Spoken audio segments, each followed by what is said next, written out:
Hi, I'm Jesse Gilstrap. And I'm Drew Cordell, and you're listening to TV Binge Drinking, and we're talking about Mandalorian Season 2, Episode 8, Chapter 16, The Rescue. This will be the last time I have to do a long spill for a while, at least for this show.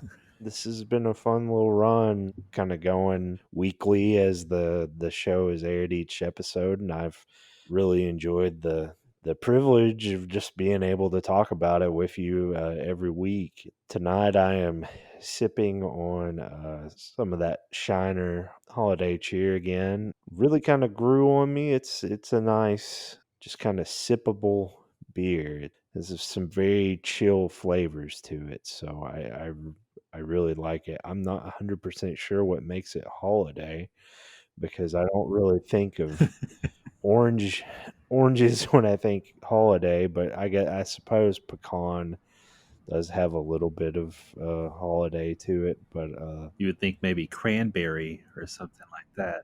Holiday. exactly, yeah. But regardless, still really enjoyable beverage to talk about this particularly enjoyable episode. I once again pulled out the Mandalorian Republic of Tea, mysterious black tea with some honey and some, this time, some just lactose free milk. But I decided for this episode in particular, could have in the past with some too, but pull out the blue food coloring Aha, just to give it that extra little thing. It's like, hey, look, it's blue milk. yeah, right. Drinking that in my 40th anniversary Star Wars Tervis from when they did the 40th anniversary Star Wars celebration That's really cool. And several years ago. right, Of course, this year is the his 40th empire, right. of Empire Strikes Back. Yeah. But this was from 3 years ago when it was not 2020, if you can remember such a time. Right. But nonetheless, Yeah. cheers, my friend. Well, cheers. I do like the Republic of Tea stuff. It is really tasty. I actually have a Force Awakens Tervis, which is hilarious in some ways, but I really I like drinking out of it despite my thoughts on that particular movie. I really enjoy that Tervis, and I don't deter myself from drinking out of it.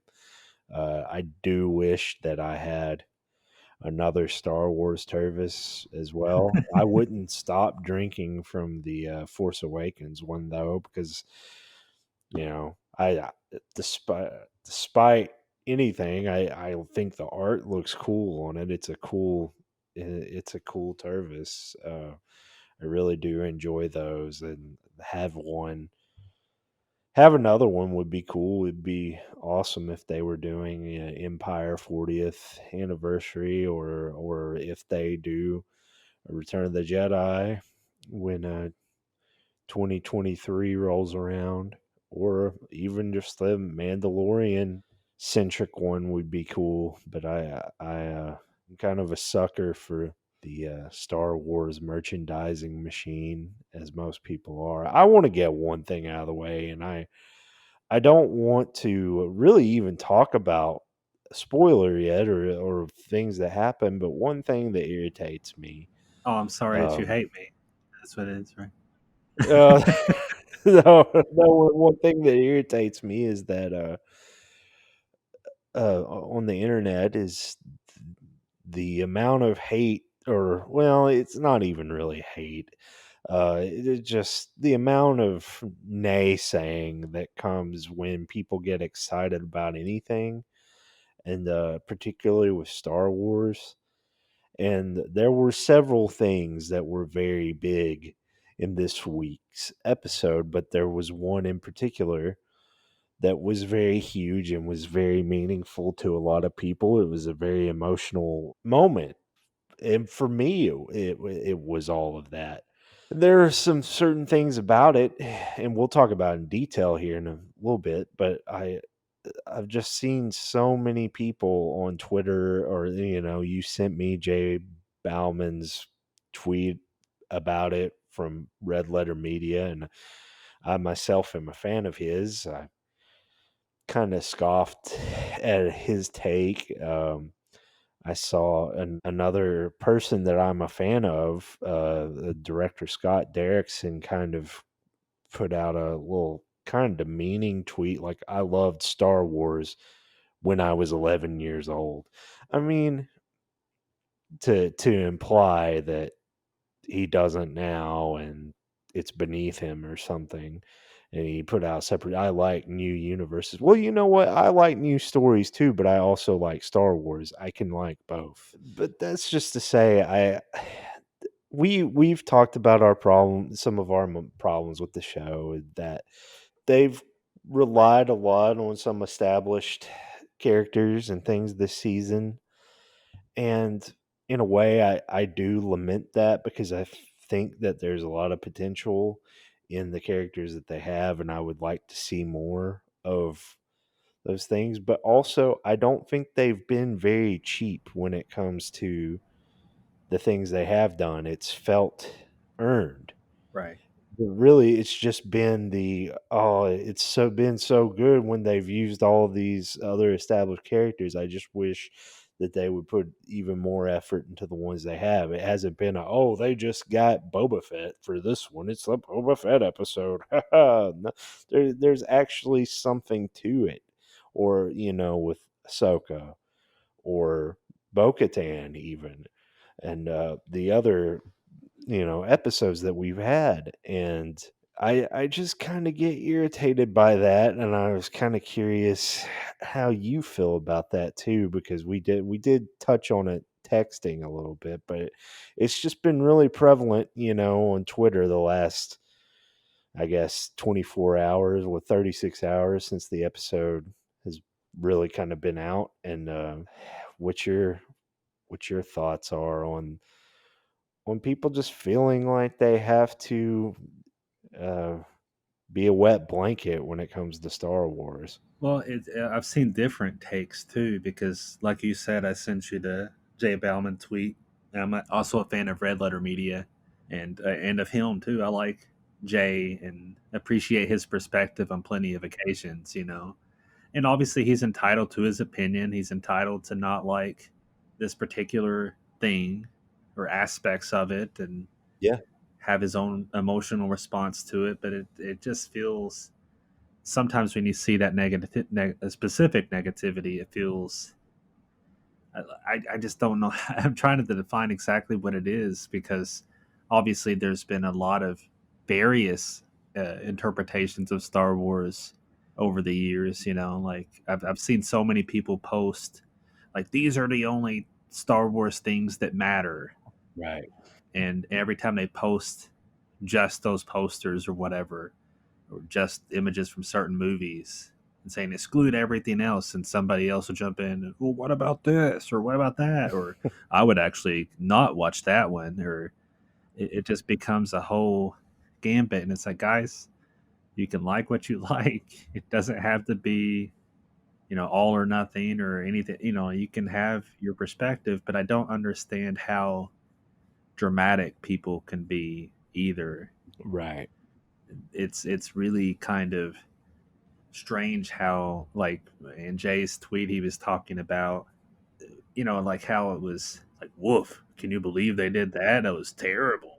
Like just as if it was almost beyond opinion, and right into like they really screwed the pooch on that. Like it was a dogmatic, obvious, objective Right. thing. Right. And plenty of other people that obviously enjoy it. So, like, how do you reconcile that? I just I have a lot of difficulty with people who express their opinion as fact. Right. I think that's what it comes down to. Yeah. And matter of fact, I saw a video not long ago that was trying not to steer too far away for too long, not talking about Star Wars, but Patrick H. Willems on YouTube. If you ever watched his video essays, and he made like a Kevin Smith video recently, and like, are Kevin Smith's movies in any are they still good? Do they still hold up? And essentially, he was saying that they don't, but Kevin Smith still has a lot of fans and still has plenty of people that watch his movies and enjoy them, and he still has a lot of success. And in that video, Williams was like ignoring recent successes he's had and skipped over certain movies and projects that he's worked on. It's like you can't be selective and subjective and pretend that it's all fact. Right. I think that's kind of ultimately the thing that irritates me. I like presenting in that case like it's a video essay, as if you're truly breaking something down into its core components, but ignoring that you're telling your opinion. It's a strange thing. But I've also seen people, specifically to the Mandalorian, talking about like people that I didn't even know were watching the show suddenly posted like, "Screw you, Mandalorian, for making me care about Star Wars again." Right. As if like, wait, you've been watching, but you didn't like Star Wars, or say that you didn't, Yeah. but you've been watching 16 episodes of Right. a show. Like, that doesn't make any sense at all to me. So like you also have that extreme position on it too, that like just immediately jumping to it's the best thing ever, it's the worst thing ever.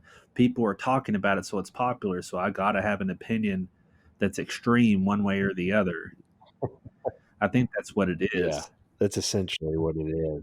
Yeah. Because like the Game of Thrones last season was like that, where I saw like somebody posting the Battle of Winterfell episode, and they said this is the greatest episode of television that's ever existed. The show's incredible and amazing. Like it was just like hyperbole after hyperbole, Right. and then that show took the turn that it did at the very end, and the people were saying this show's terrible. It's all garbage. The show creators don't know what they're doing, and it's like that's just in the space of a couple episodes. He Right. said this was the best thing you've ever seen to utter tripe. Like Yeah. it's you can't exist in that kind of spectrum. It's uh, going to the Last Jedi balance. Right. You need balance in all things. The light and the dark. And that's not to say that you can't feel strongly one way or the other, or variations in between. But that's exactly it. This is a spectrum. Right. In my opinion, and your opinion is part of that spectrum, and our opinion can be on a spectrum. Like Yeah. you get what I mean. I think is just irritating to me. Like I obviously enjoy talking about various shows and movies with you and breaking them down. The Mandalorian episode by episode, like we've been doing, is fun, uh, and it's good to break it down. But I definitely don't want anybody to ever think that my opinion is the way, so Right. to speak. This is the way, I have spoken. and and that's also something that's in the series itself. Kind of steering a little bit to what happens in this episode. Something that I appreciated, even though I wish there was more of it overall in the show, is Din Djarin makes some decisions that are, you know, based in his development as a character. And I guess we can step more firmly into spoiler territory Oh yeah. since we've been walking on eggshells a little bit. If anybody just happens to be watching, this long into a video of us talking about the episode on length and didn't expect us to talk about details, well, this is the point, I guess. Spoiler, spoiler. Um, then Jaren takes his helmet off again in front of people, you know, and it's one of those moments that's Yeah. like, I feel like it was earned and developed, not just in the moment, but over the course of the show, where he's been forced to get out of his comfort element, not just with Grogu, but with by by force of will and trying to find a home for Grogu or find Grogu's people, whatever it ended up being. He's met different people. He's met Bo Katan, he's met Ahsoka, he's met Bill Burr. Right. He's had all these interactions that have shaped his perspective. And as much as he could live in his Mandalorian cult bubble, and this is the way and the only way he's uh, grown and changed as a person. Yeah. Uh, and when he has that moment, that's not to say that he won't still have the helmet on from here on. Of course, we'll have to just wait and see exactly how he changes and develops as a character. But he recognized the majesty of this moment and the bond and emotional connection that he had, that mattered more than his dogmatic beliefs. And that's a special thing. That's a really special thing. I just wish, and I'm trying not to talk too much about the season as a whole, but it's hard not to, Right. and the series as a whole. I thought this particular episode was terrific. Um, but it actually, I've had several reminders of Rogue One, and we'll talk about Rogue One in detail at some point, Yeah. and very specifically. But there, Rogue One to me has its own issues, in terms of like, I feel like its third act is the best part by far. And if you just watch it from that perspective, maybe you forget emotionally what flaws may or may not have happened before that, because the third act is so strong. And I feel like kind of that force can happen here, where we got to remember the whole journey, Right. and the whole journey hasn't built up to this as effectively as I think it could have. Right. I think there's a, not to crap on the moment, but it be not. I think the moment would be even more powerful if it had been built. If it had been built up to more. The second season has been an immense improvement over the first season, Yeah, definitely. and one of the biggest things it improved on, we talked about story momentum, and the second season has had that in droves at most points. Like at most points, I think, in my opinion, we've had a sense of the story actually moving forward. Yeah. But the thing I haven't felt as much still is character momentum, Right. and that's the thing where I praise the series, but I also wish it was just that much better, Yeah. just that much more, because it's there, it's in the blood of the show. Uh, we can see Din Djarin being an interesting character and Grogu being an interesting character. In the episode The Jedi, we started to get a sense of who Grogu is Right. beyond just eating cookies and throwing up on himself. We Yeah. started to get a sense of this character who was once training but was taken away and hidden and is facing trauma in his life, and like, oh, you're starting to get a sense of who he actually is and a deeper sense of personality. uh, that means something. Right. And I've talked to all season long about, like, you can tell that Pedro Pascal has been in the suit Yeah. more than he was in season one, because you can actually get a sense for what personality is coming through his performance even before he takes off his helmet. Like, just his performance in general has been aces this whole season, I think. Yeah. Going on a slight tangent related to that, I think that's something that people have talked about with Star Wars for a long time. You get some critics that might be like, how come we care so much about Jeremy Bullock and David Prowse? And, like, Right. and it's like, well, because it matters who's in the suits. Right. You may not think it does, but those people have been the personality, they're the physical performance. That matters a whole lot. And if you want even more proof, really pay attention to The Mandalorian seasons 1 and 2 and tell me which season has the most personality throughout. Right. And it's easily 2, where he's more in the suit, because it's him acting and he's a terrific actor. So, not to diss on season 1 too much, because we like season 1. I just like season 2 that much more. Right. And I hope the show improves even more in the future. I guess that's the only slight worry I have, is when we move forward and they have all these shows, will it be like them learning? and growing and becoming even better, and they're all great shows, or will their attention be so divided that we lose some of that attention? Yeah. Uh, when George Lucas was interviewed recently, he was talking about, I don't know if it's necessarily regret because I think he's enjoyed his time with his family, the reason that he sold Lucasfilm to retire, Yeah. and he made billions of dollars from that sale. So I think he's doing okay too. But, Right. like the idea that he would still be working on the trilogy if he was doing it. Whereas in our world, we're past the trilogy and we've had a couple other movies and we have this show and some other shows coming out. Right. And I'm not saying it has to be a bad thing. It certainly doesn't. But like Lucas was always a movie every 3 years. Right. And that was intentional. And part of that was technology because he was such a huge pusher of the next technology. And every movie he made advanced the tech in some way.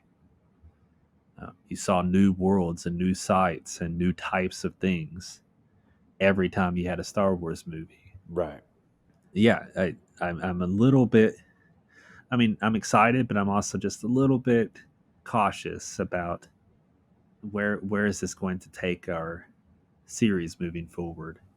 Well, I'll get my negative thoughts on it out quick because to me this despite there are moments in this that are amazing, but I think my ultimate rating for this episode is an A, and I think it would be an A plus if, like you were talking about, the build up had been there and there was more character work from the season as a whole too, because there were things that I really enjoyed, I think that ultimately this was kind of a rushed conclusion because I was expecting this episode to be, a little bit longer because we hadn't really done the two-parter.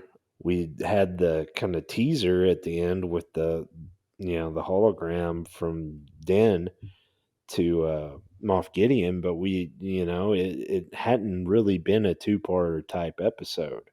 And what we get here is some really awesome action, but we don't know really what was going on with Moff Gideon, and of course he's still alive, so there is the opportunity to learn more about it in the future seasons. I mean, I guess he's going to be a prisoner. I don't know if he has a superior officer or someone in charge of the project that was giving him orders that we'll see more of. Is it Thrawn?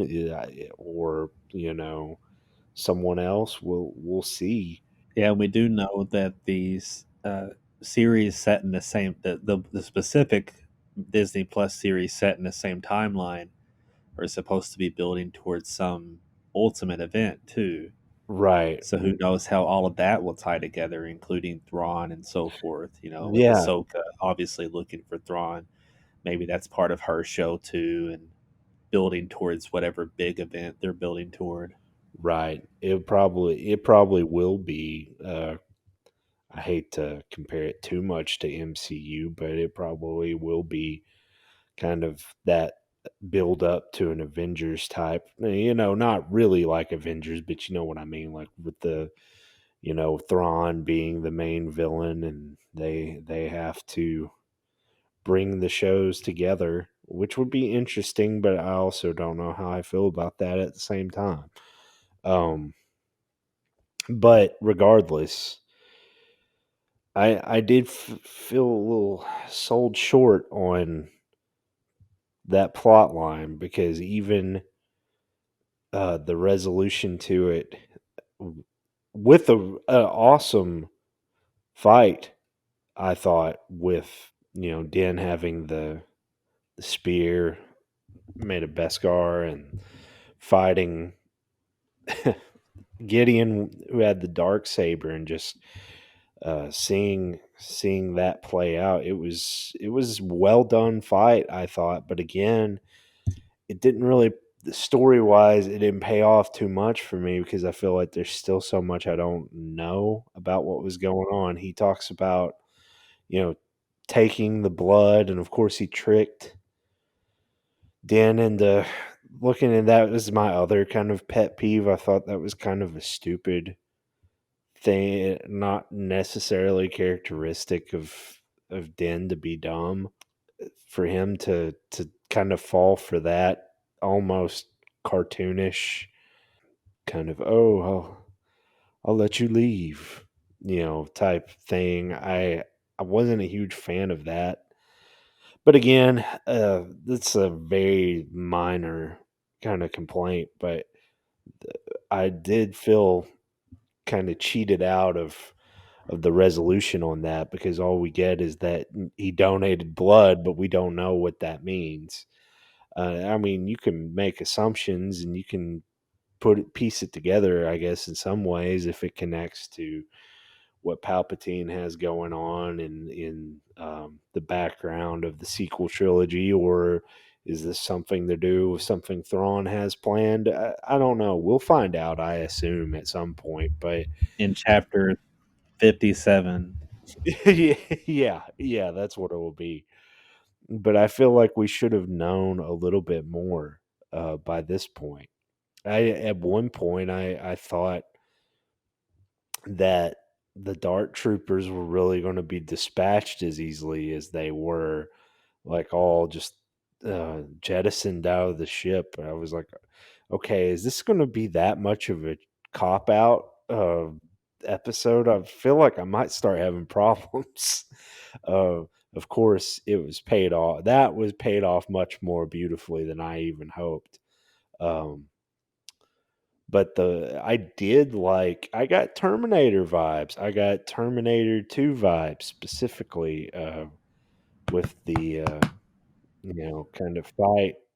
And the music, oddly, the music, when I'll just say it, when Luke shows up and is dicing through the Dart Troopers, the music sounded vaguely like the theme of Terminator, not the drumming, but the melody.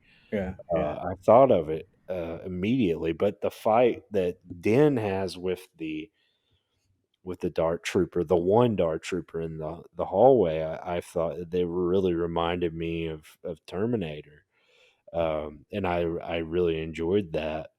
There were just a lot of things in the episode, just especially early on, just little things that I felt cheated out of. But as a whole, though, I mean, I enjoyed kind of seeing the crew come together. I did feel like it was great to see Bo Katan back and Cosca Reeves, but again, it kind of felt like, oh, we're just getting the pieces together. But again, it is so quick, and it was a little more smooth than the last season, that I can't be too mad at it. And it did make a little bit more sense to for her to be involved. And we kind of talked about that last week, but we assumed that she would be back, but not really sure how that was going to play out. And I did think that kind of the switcheroo with the dark saber was interesting, but also kind of knowing some things about the dark saber, I didn't really know that was the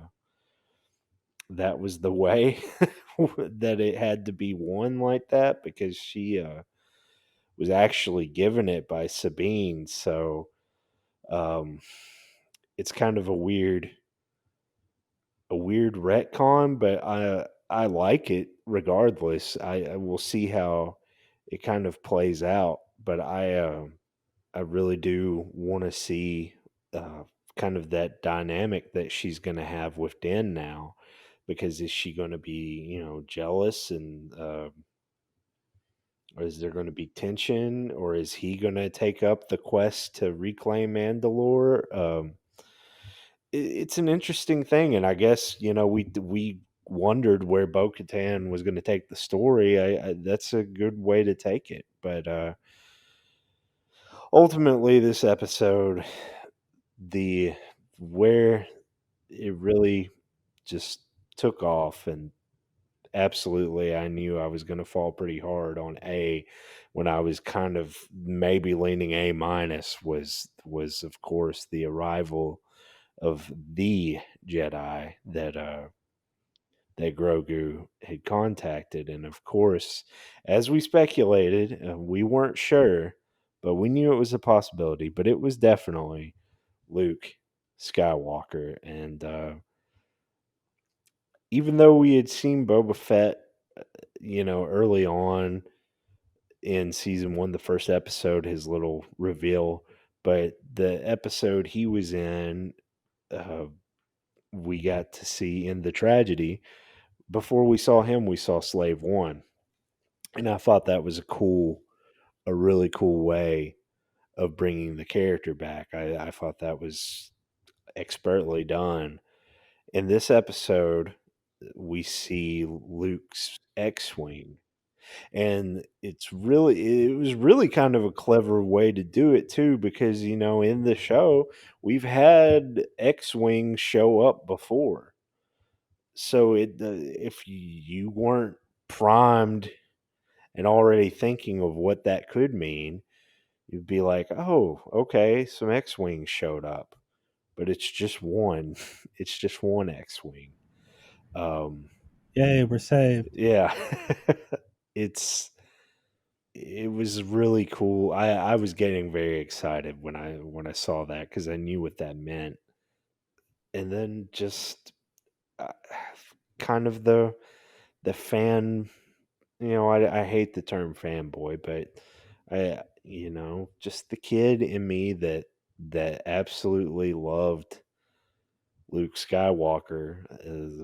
A lot of people love to be like, "Oh, I never really liked Luke. I was more of a Han guy. I was more of a Vader guy." Like, okay, whatever. Luke Skywalker was, I could see people, growing up and liking Han Solo more. Okay, I believe that. But when you were a little kid, you really liked Vader more than Luke. I don't believe it. I think you're just an idiot. Sorry. I mean, I like Vader too, but come on. But just the excitement of seeing Luke unleashed in a way with the green lightsaber, and I already kind of went off about how much I liked that lightsaber, but it was just I was grinning ear to ear. I didn't have quite the emotional response that some people did. I wasn't crying. I wasn't tearing up or anything, but it was very cool, and I really enjoyed it. And I did think it was there was a lot of emotion attached to it because getting to see Grogu respond. And I'm not really a fan of the trope of watching other characters watch something happen on a screen. That's not something I'm usually a big fan of, but I really enjoyed this take on it, and to see Grogu kind of feel the connection to Luke and know that that's who it was, and to see Gideon quivering in fear, him knowing who it is. Right. I thought that was really cool too. I really enjoyed that take. To the point of about to shoot himself. Yeah, yeah, that too. It took some extreme turns there. Um, I thought he had maybe killed somebody, but everybody was kind of revealed to be standing alive and well. We just kind of shot her up with I think Casca Reeves shot up the armor. But like you were talking about with Den taking the mask off, it kind of has that connective tissue with what we saw in the previous episode of him kind of learning these things. And the last time he took his mask off, it was for a necessity, a moment, spur of the moment thing, kind of resourcefulness. This is an emotional decision that Grogu's really kind of wanting to have that real connection, and he allows it to happen. And and it's a beautiful moment, and I do think that is earned, and I just wish we had more building up to that than we did have. I feel like maybe we could have had less egg eating and more connective moments between the two of them. But regardless, it still was an emotional payoff that worked in a lot of ways. And I do not know. I'm like you. I don't know where we go from here. Obviously I am sure that Grogu will return. Probably not prominently. He'll probably pop up here and there, or Dim will be able to visit him, or something like that. But I do think that that part of this show is gone. It's done. It served its purpose, unless he just falls out of the academy really bad and he has to go pick him up. That might be what happens. I don't know. Come get your son. He's terrible. We're expelling. he he was responsible for the first Jedi massacre before Ben Solo at this particular doomed academy. Uh, and he just ate all the eggs or something like that. But no, I don't know. I was really kind of surprised. I knew it was coming and surprised at the same time that it actually happened. And now, I guess we can kind of talk about what some people were talking about, and it's really the CG de aging. And some people were trying to make it sound a lot worse than it actually was. I've seen a lot of people put Photoshop pictures of it up that were not the actual stills and be like, "This is awful." And I'm like, I watched this with my own two eyes. It looked nothing like that. And I like it just again, this comes from somebody whose favorite movie, one of my favorite movies of the last several years was The Irishman. So you can think of me whatever you will, but de aging, uh, and I can see, and as someone who loved Rogue One, I can see more of the distraction and problems people had with the de aging and well, it wasn't even really de aging. It was just the CG uh, over other actors. Um, Yeah.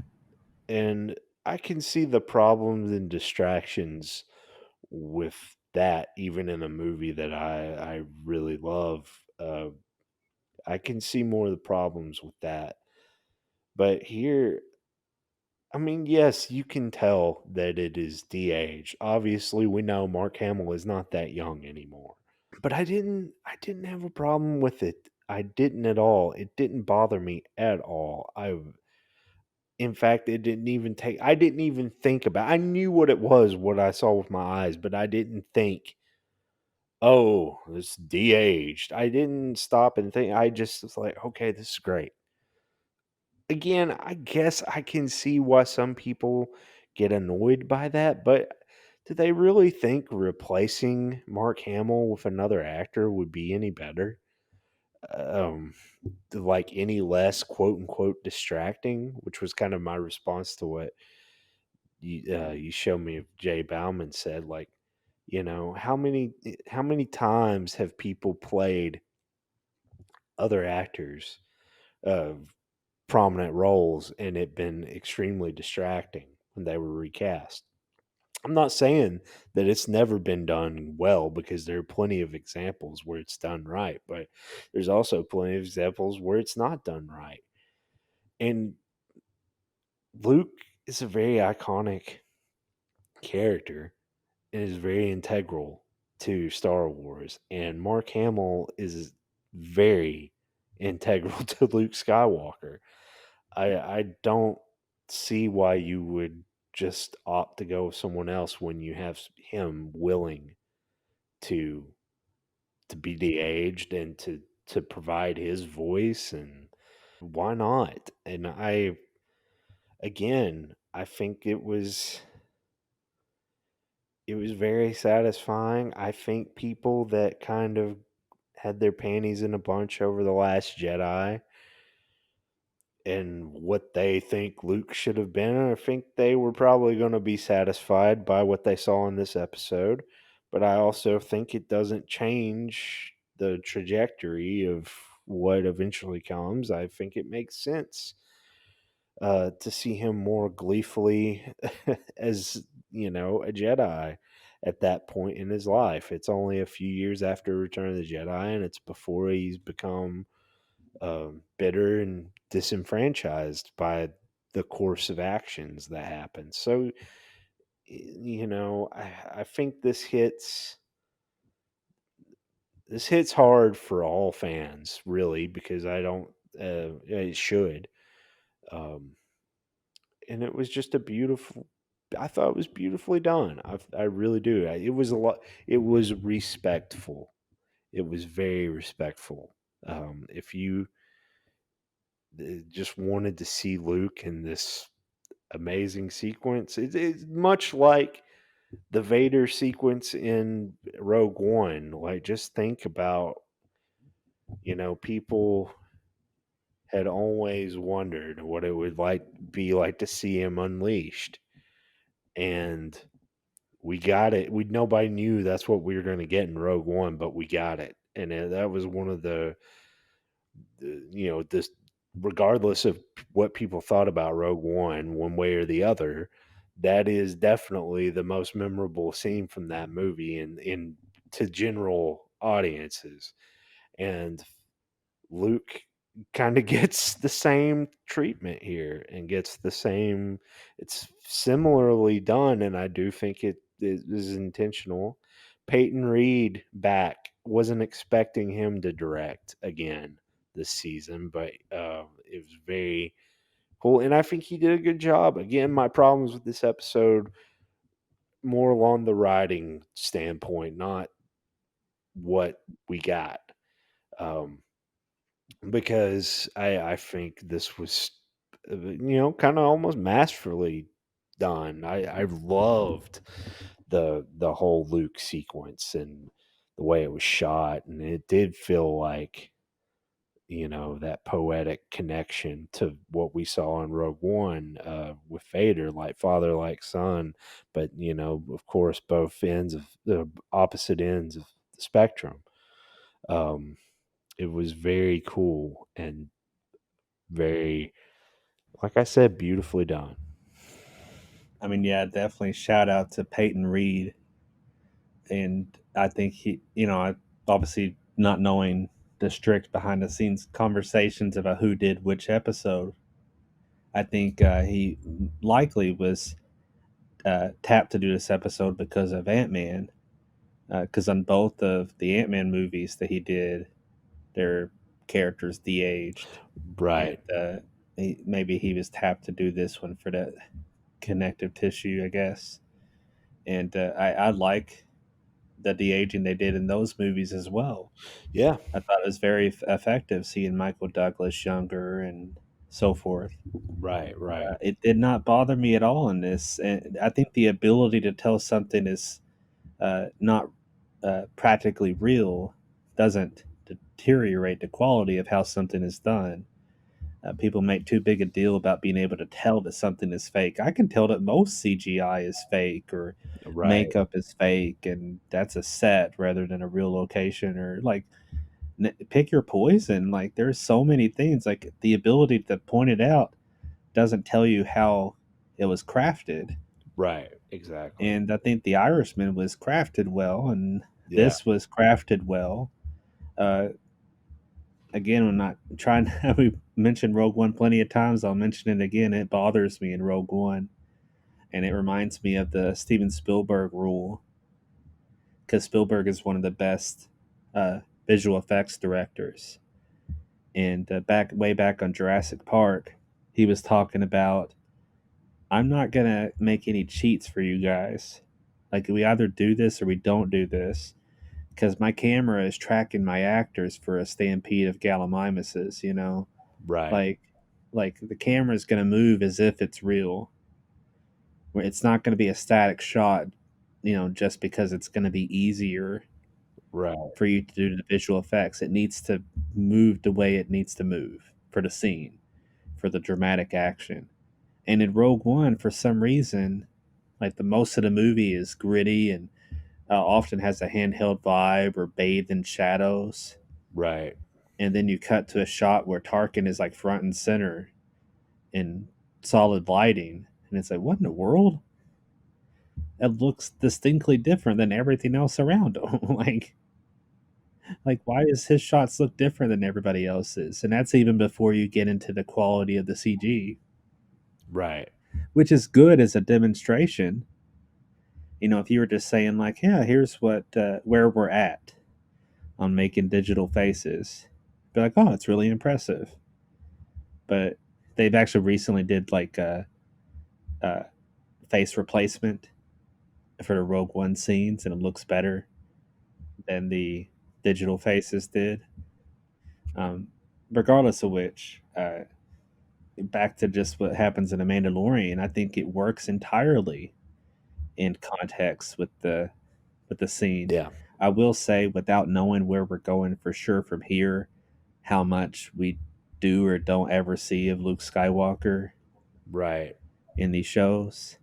If we see a lot more, if he has a lot more action, um, I hope it's improved that much more. Yeah.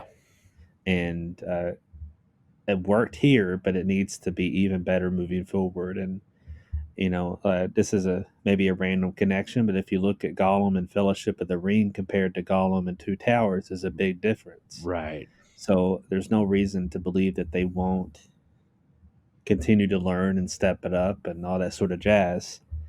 We'll just have to see. Uh, but for now, I thought it worked like gangbusters, Yeah. and that's just talking about the digital face. How about the scene around it? For Pete's Yeah. sake, why don't we Yeah. talk about Right. that? I It was incredible. And I'll just shoot straight. Like I give the episode an A+, and uh, I understand your criticism. My criticism for it is less about this episode and more about moving up to this episode. I thought the episode itself was terrific, even though I obviously understand uh, the picking that you had on it. I just thought it was first rate, from the moment of seeing Slave One uh, blasting away. Like it Yeah. That. got a lot of action in um, right from the start of taking in our scientist and then pretending to be on chase, before they crash in and start blasting away. Uh, I kept wondering if we were going to get more Boba Fett at some point in the episode, but I also understand why we didn't and respect that we didn't. Uh, the I thought the episode in general did a great job of having that sense of character, even if I wish it was some of it was built up to more. Like we got to see more of Moff Gideon's personality this episode, and I want to see more of that period. Like Right. I'll bring up a series for you, Lost, Yeah. that we're both a fan of, and Lost throughout a huge chunk of its run had these huge mysteries, and we didn't know what the island actually was for much of the series run. And they kept opening up new mystery boxes and new mystery boxes, and it got deeper. And uh, some people got irritated throughout, but I love that show from front to back. People's mileage may vary, but I love that series. And I, I do think it's a tricky thing in general. If you're going to sustain mystery, what do you have to do instead? Right. And Lost had character, Yeah. immensely developed its characters, and that was the regular thing. That was the blood of the show. And Mandalorian has done too much withholding on every front, Right. and that's to me, I think the real problem, so to speak.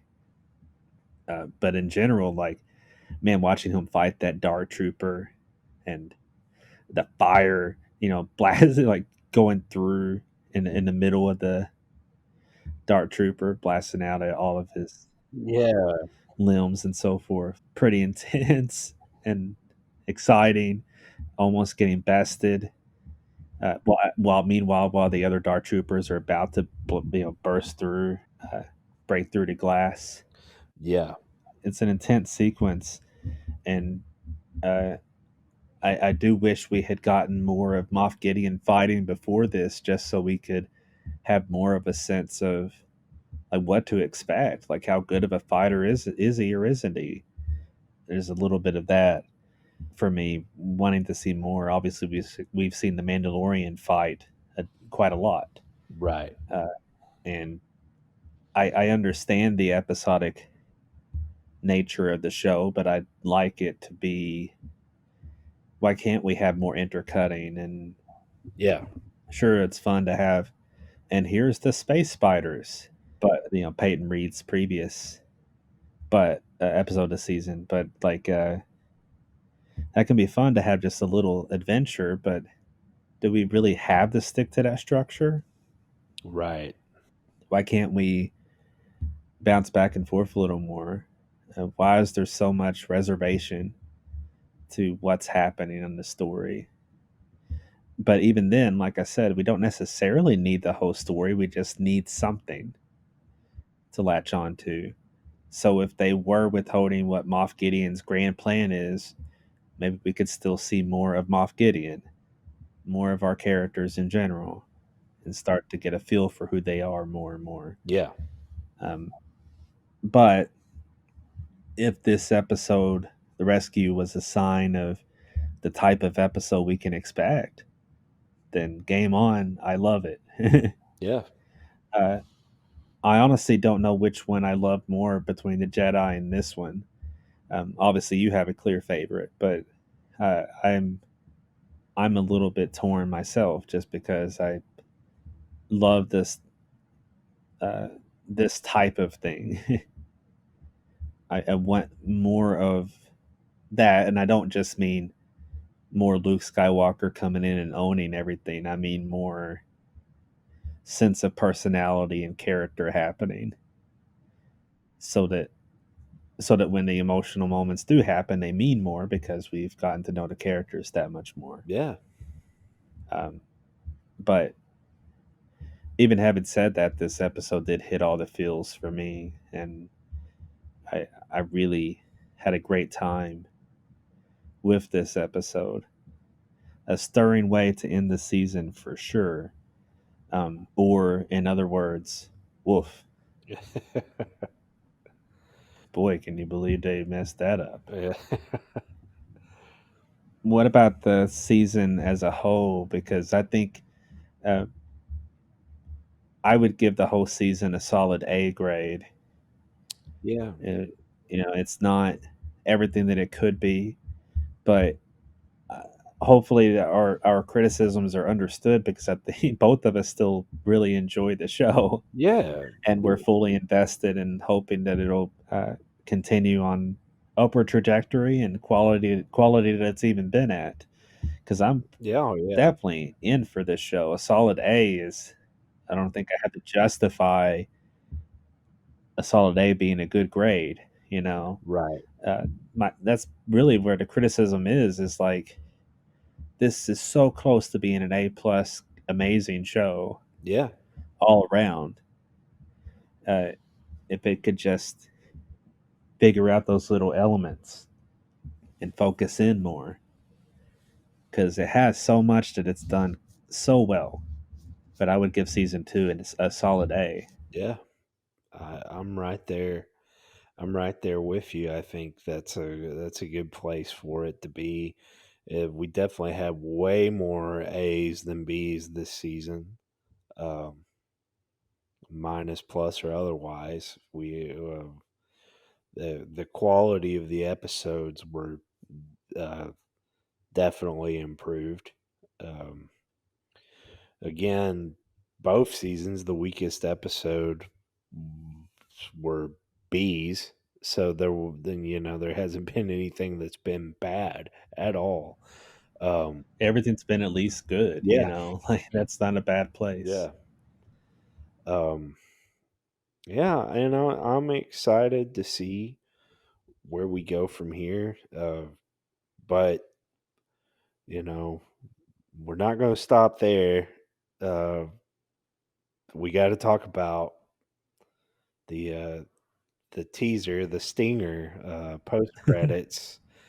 Um, with well, I got a I already had a huge smile on my face the whole last section of the episode. Anyway, riding the high of Luke Skywalker, and what a perfect ending too, with the door closing. When Grogu and Din say goodbye and the door closes. It's like The Godfather. It's like the perfect ending.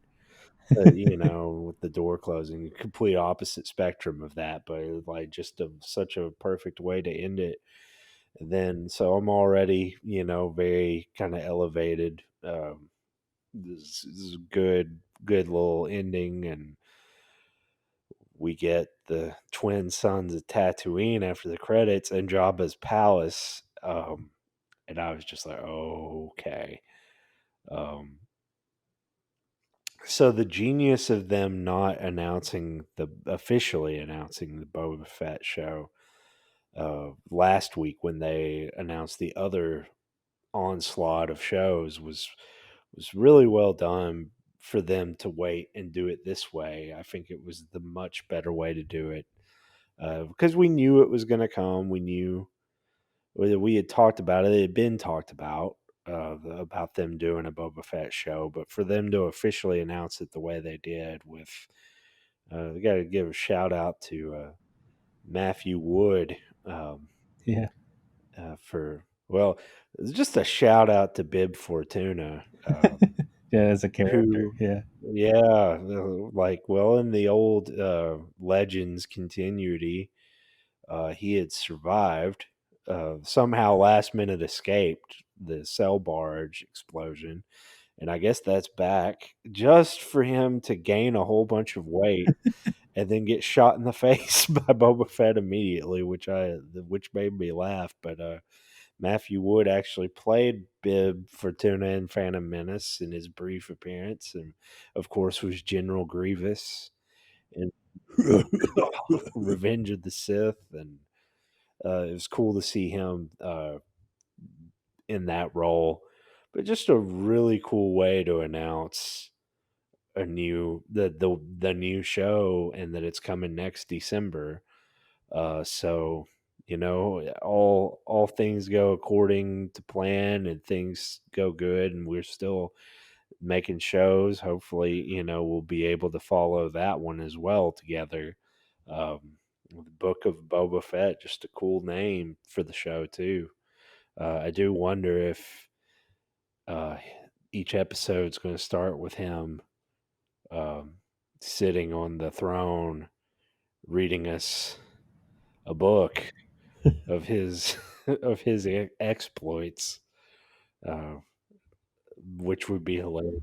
Are they going to go back to his youth, or Yeah, like, are there's they? no telling. I mean, is it going to be a crazy like underworld rival gang show? Is he going to try to take over the HUD organization, or is it going to be him reading a book to us on the throne? I don't know. Flashbacks, things like that. Yeah, yeah. It could be awesome, and I'm glad that Finnick is going to be in it too. Yeah, that's cool. Um, yeah, that'd be cool to see them kind of have a like more fleshed out relationship, whatever that relationship is, kind of have some character to it. I am excited to see where that's going to go. The other shows I am excited about, but it is nice to actually see kind of oh wow, this is what the vibe they're going to go for this particular show. Um, and I am here for it. But like you said, I definitely am up for more of what this episode brought, and I did have my criticisms, but just to see like that built up emotion pay off. And like you said, it doesn't have to be Luke Skywalker every time. I would prefer it if it was Din Djarin having that big kind of heroic moment. Um, something well earned, something that we've built up to that pays off like that. But absolutely right. The actual scene with Luke just coming in and saving the day, the rescue from the Jedi, I think, is just just so well done. And I got to tip my hat to them that they really pulled that off well. And it wasn't just a you know fan service moment. But fan service is not a four-letter word. I don't like when you do something to that is pleasing to your fans, that's fan service. So I hate that word anywhere, or those words. I hate that phrase. Um or it's just nothing but fan service. Well, don't you want that? I mean, I know what they mean, pandering, just getting certain things, but like, don't you want to be satisfied as a fan? Yeah.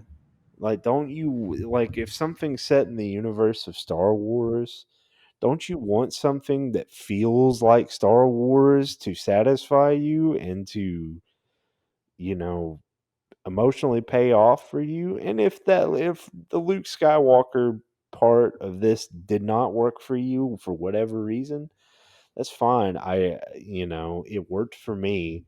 And I can be a little harsh sometimes on Star Wars, on, new Star Wars things if they don't work for me. And if it worked for me, I'm not saying that it couldn't, it absolutely has to work for everyone, but, if I was satisfied, I would think that, most people would be. But again, some of it is there are people that have genuine gripes with it, and that's fine. And then there are people that are just kind of being contrarian, and that's just the nature of Star Wars. Unfortunately, it's been that way. It's been that way the whole existence of the series. It's nothing new. It's nothing new to it wasn't new when the prequels came out. It's definitely not new now. There's always going to be that kind of annoying movement in the fandom to be contrarian about things or to make it sound like it's the worst thing ever. But again, I as a fan, I was very satisfied with this whole season, but I spent a lot more than I was last season. Even though we both said we liked last season, it was fun, it was good, but this is much better. I still think there's plenty of room for improvement. I would love to see it continue to grow and continue to improve, and uh, and have more great episodes like the ones that they've had, and have them be even better. I would love to see that, and also I would just love to see more growth from Din Djarin and see more from the characters that we have from the show's universe.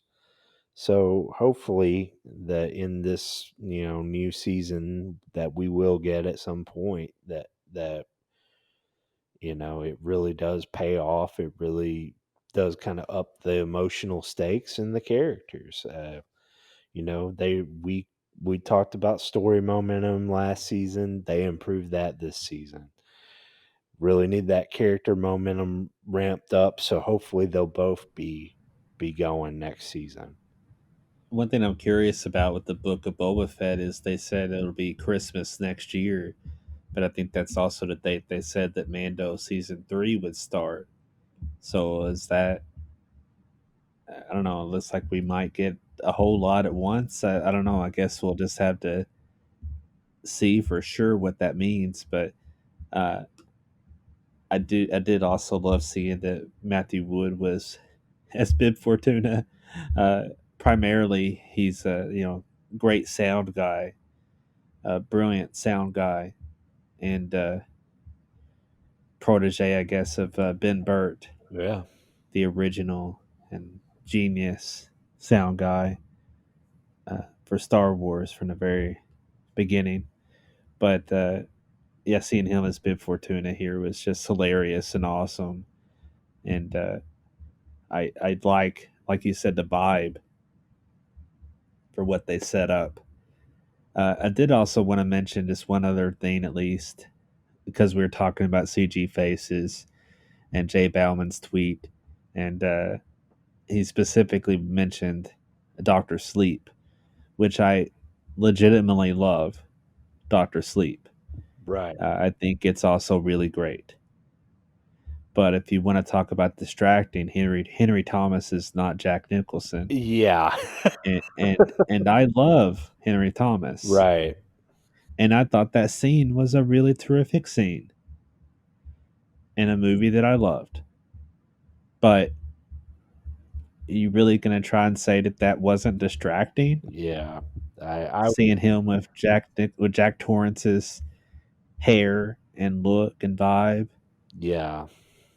and kind of acting like Jack Torrance, and which means like acting like Jack Nicholson, and Henry Thomas is not Jack Nicholson. So pick your poison, I guess. But like, I could tell that that wasn't Jack Nicholson. Yeah. I could tell that that wasn't really Mark Hamill from 30 years ago, whatever. But Right. um, 30 to 40 years ago. Um, but that doesn't make it bad inherently. Right. You're just picking which does or doesn't bother you the most. Um, and you can have your preference, but don't pretend like it's one set way. I get, like it's Right. that was terrible. But why didn't they have an actor like Henry Thomas in Doctor Sleep? That was seminally distracting. Yeah. Don't kid yourself. Right. And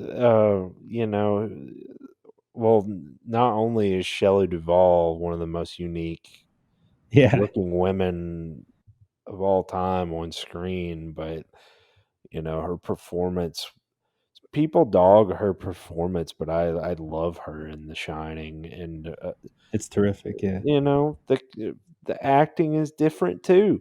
I don't care what in Doctor Sleep, and is Carl Lumley really Scatman Crothers? I mean, these are yeah. He very goes distinct. on. Yeah, Yeah, are these the point is that it's a distraction either way. And to act like you said, one is and one isn't is just stupid. It's just a bad take, and the wolf all added just makes it even more dumb. And I like Jay too. He's easily my favorite member of the Red Letter Media crew. Because well, Mike's okay too, but I definitely prefer both of them to Rich. I don't really care for Rich Evans that much, but Jay, uh, I really respect his opinion on a lot of things, but though on this, I just I feel like their hatred for Star Wars is more of a company policy than it is uh, personal. that's what put them on the map too. Right, right.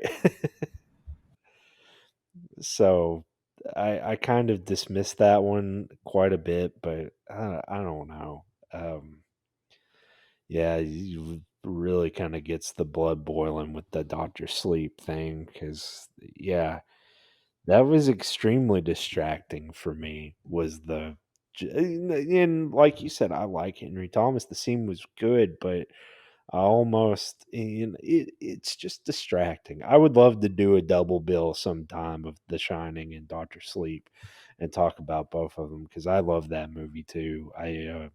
And I actually wasn't a huge fan of the book, Doctor Sleep. It's such a weird um, thing for that movie to be both a sequel to the book and be a sequel to the movie and make it work. Yeah, it's a And magic trick. it's crazy how well it worked out. But yeah, using that as the example of uh, oh, that's replacing actors isn't distracting. Like, okay, you know, and I don't want to prolong this any further, but like you sit and you watch Batman Begins and The Dark Knight back to back, you're gonna notice that Rachel is played by Katie Holmes in one movie and Maggie Gyllenhaal in the next. I mean, but it in that one, in that example, the the story and the characters, it's not that you don't notice, but you're wrapped up in it. And I think that would be a better example. Um, but still, you're still going to be distracted by the fact that it's a different actress if that's what you're paying attention to. I think the problem too is iconography. Yeah. Like Luke Skywalker from not Yeah. far from the original trilogy Yeah. era is iconography. Right. Um, Shining is now iconography. So how do you go back to that time, so to say, Yeah. and what options do you choose? And personally, I'll just say like there are different approaches, and how you handle it is up to you. But at the same time, I kind of we're not fully there yet, but I don't mind the push towards potential CGI things like that. Right. Um, there's ways to make that work. The Irishman was a prime example of how cool is it to see these great actors portray the characters over a life. Right. That's pretty cool. I really like that. I like the Curious Case of Benjamin Button, Yeah. Another uh, another good choice. but it's all about how you use it in the context of the scene, more than one option being better than the other. That Yeah, that's really what it comes down to. The inspiration to use what you want in the best way for what you have.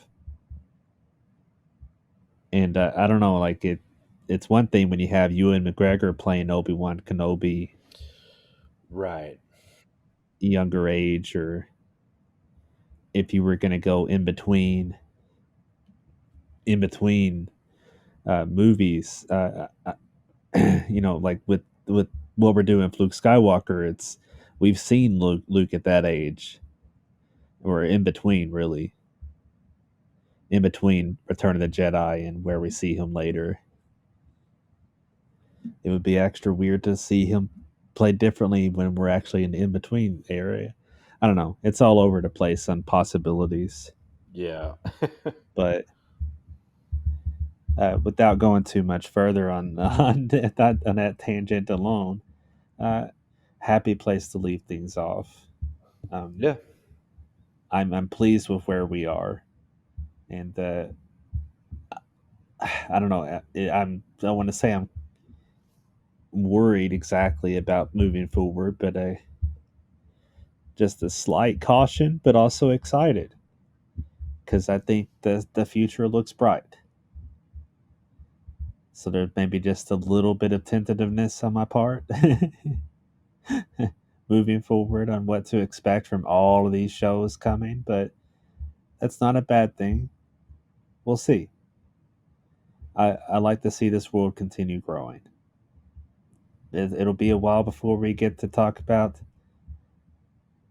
more new Star Wars shows. It looks like, but it'd be nice to have a break. But it's been fun in the meantime, Indeed. and The truth is out there. I'll see you next time on TV Binge Drinking.